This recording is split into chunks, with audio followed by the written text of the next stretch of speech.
تل دې آباد زما ګران افغانستان ګل ګلزار دې شډاګونا غړم بچو ته دې مدام امن او امان شدي وطن کلی ښارونه دغه پروژې په مجموعي شکل طول 1503 متره طول دی اوږدوالی په دغه پروژه کې 125 متره کانال دی 2 پلچکونه دي او د 1503 متره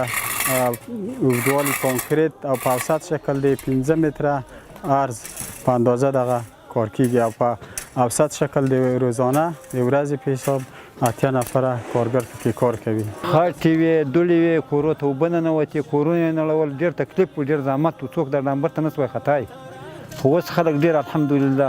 ډېر خوشحاله دي خلک. ښاروالۍ دا کوڅې موږ ته پخې کړلې موږ ته وسایي جوړه کړله دا کوڅې د کانکریټ کړې مخکې به دا کوڅې ټوله خامه وې چې باران به اوس خرچ به وې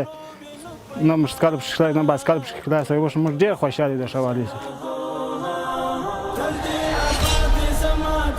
افغانستان ګل ګلزار دې شډاګونا غړم بچو